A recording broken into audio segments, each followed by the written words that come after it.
है के हो यसको नाम कहाँ आएको रहेछ छोरो भन त यो चाहिँ राजा बस्ने घर हो पहिला कस्तो रहेछ कस्तो लाग्यो तिमीलाई राम्रो रहेछ यसरी सानै आऊ पाउँदो रहेछ आऊ के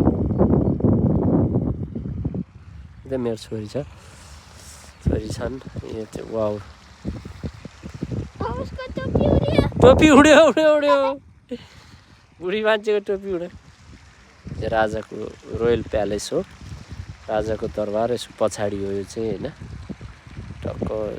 धेरै ठुलो छ घुम्न चाहिँ म घुमेँ नि के होइन उताबाट यता आउँदाखेरि त आमामा धेरै ठुलो रहेछ तर कति राम्रो क्या अब होइन पानी माछा पोखरीदेखि लिएर दुनियाँ फेसिलिटी छ यहाँभित्र पहिला फ्रान्समा राजा हुँदाखेरि चाहिँ यहाँ बस्थे राजा होइन अहिले त अब पब्लिकले फेरि राजा फ्याल्यो नि त राज संस्था फ्याल्यो फ्रान्समा नि होइन अनि त्यो भएको हुनाले अहिले चाहिँ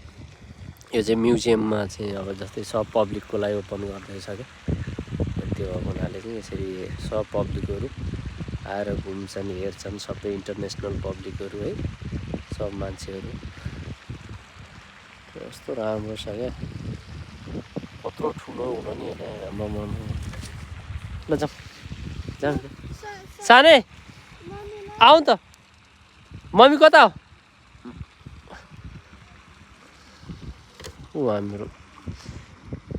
तर छोरो हेर त्यहाँ पानी कसरी बसेको है